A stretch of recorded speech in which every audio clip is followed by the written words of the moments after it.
There are many ways to make a virtual universe seem like a living, breathing place, from exotic locales to recognizable places, from props that add personality to a room, from weathered spaceships that imply a life and history before your arrival, and with characters you can identify with and instinctively understand their role and place within the galaxy at hand.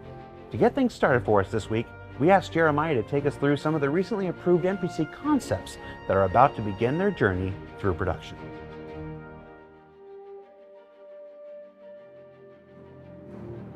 The character concept team finished an exciting batch of, belly roll, drum roll, vendors and shopkeepers for Star Citizen. If you've noticed very recently, and actually for the past couple of years, our shop vendors and also our shopkeepers are wearing generic clothing, just t-shirt and pants. And we thought to bring some more life into the universe, and so we have our bartenders. So it's not just the tux anymore.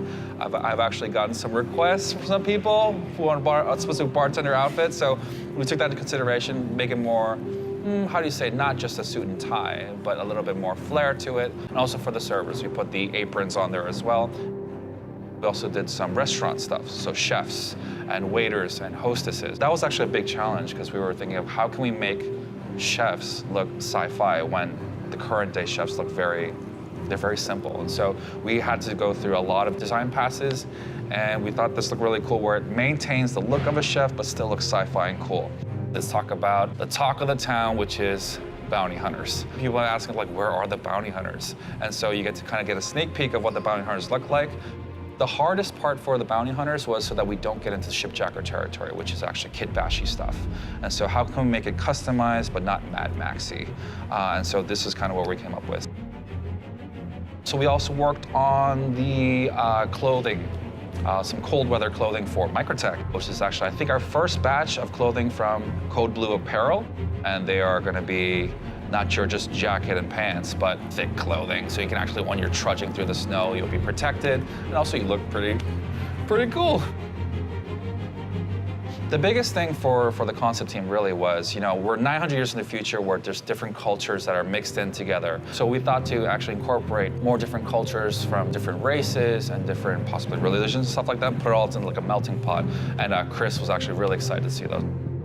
So that was a quick update of what the character concept team has been working on. It's going to be in production very soon, and hopefully in your hands. And one day you'll be able to see NPCs, workers, AI, possible players wearing these outfits, and that our universe will be that much fleshed out. So I can't wait for it to have it in your hands. So, can we do a sprint report this week? I am not involved in any of this. Let's do a sprint report. The Persistent Universe gameplay team in Europe is continuing their work on Harvestables, which is a fancy name for, hey, I want to pick that thing up and put it in my bag. What you're seeing here are work-in-progress assets for a small collection of harvestable plants that may one day populate the surface of a planet like Hurston.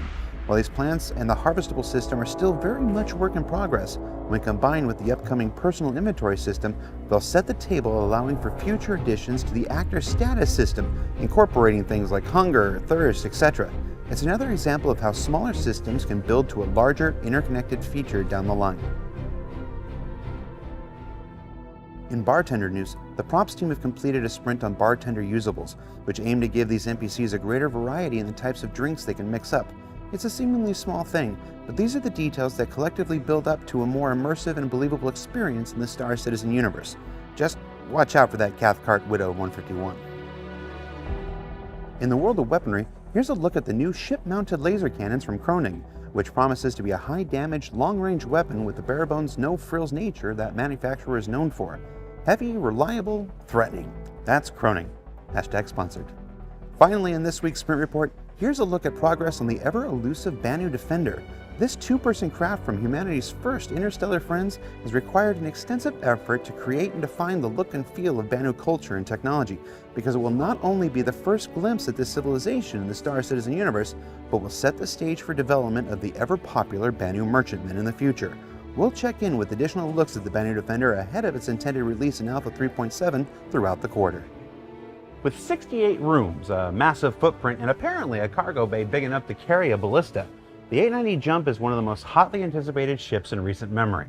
Now, while it's currently continuing its journey through the ship pipeline, we thought we'd ask Pete if he wouldn't give us a Royale Tour Part 2 of its less flashy, but nevertheless important lower decks. Let's take a look.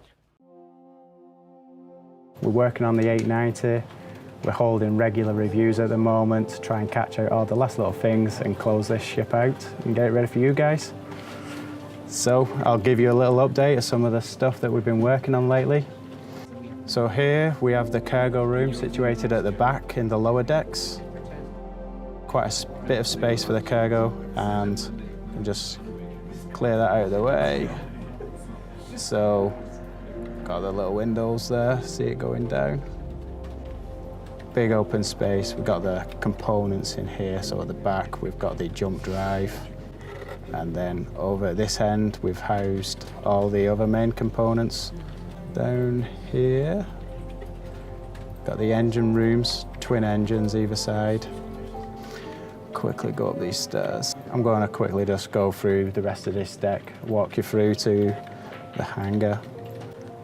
Most of this deck's reserved for the crew who work and serve the guests on this ship. So here we've got the galley. You'll have to excuse the fire going on. We're in the middle of doing a VFX pass. So as we go through here, the crew, as well as having the seating area, they've got their own little recreation room. So they got a pool table, the arcade machine and drinks fridge. And then outside of there, because on the other side of this door, we've got the hangar. And it could be that we've got the hangar doors open and it's vented. So we've got a suit per member of crew so they can suit up before they go through.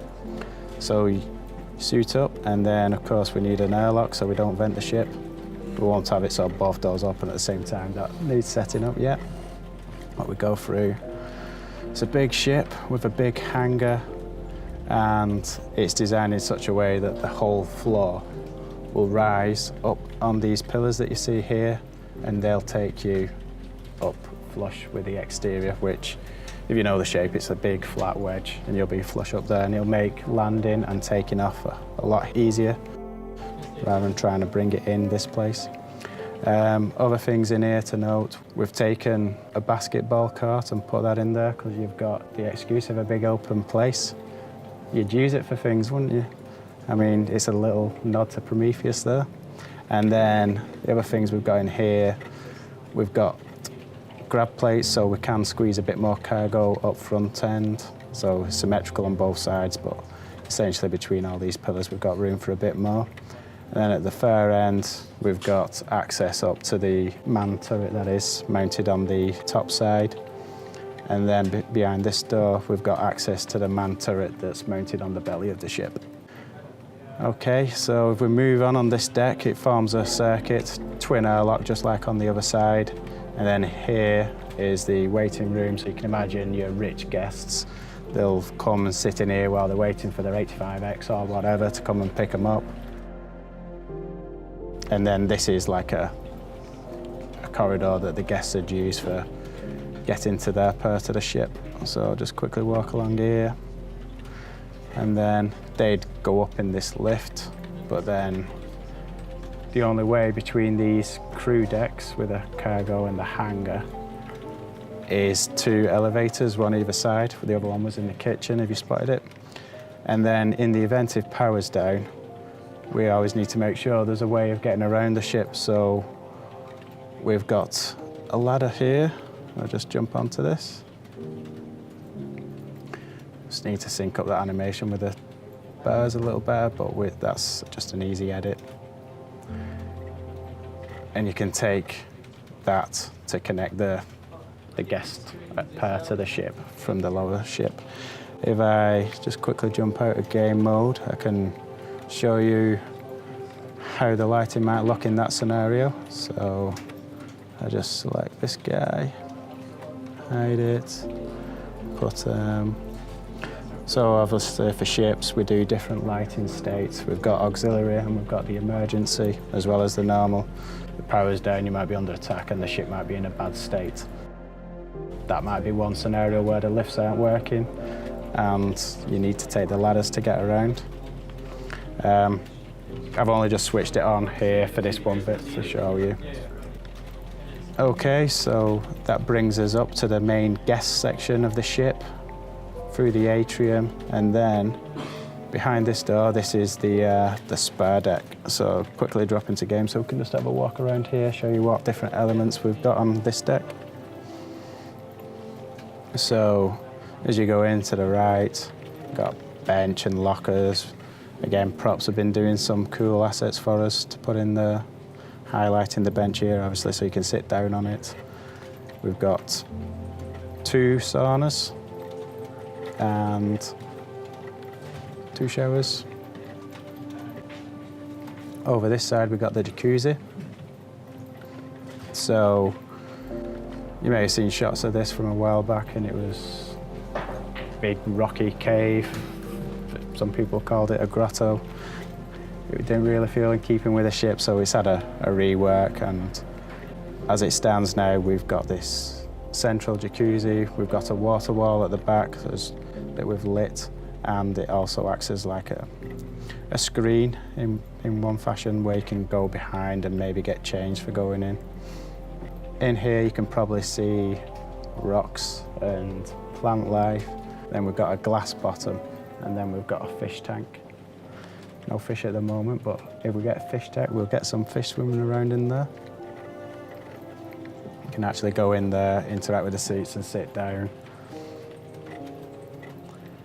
Okay, so that's some of the rooms that we've been working on lately. There's 68 rooms in total that we'd like to leave for you guys to go and explore, but I hope you've enjoyed what I've shown you here today.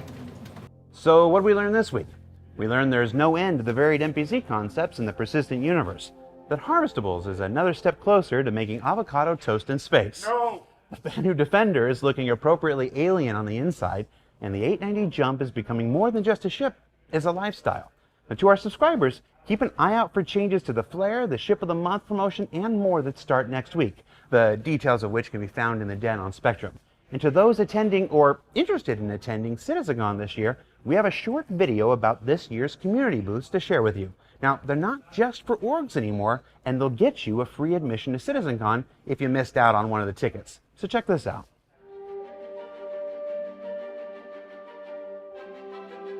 Nice to meet you. You're Ultima, right? I'm Ultima. All right, energy and elements.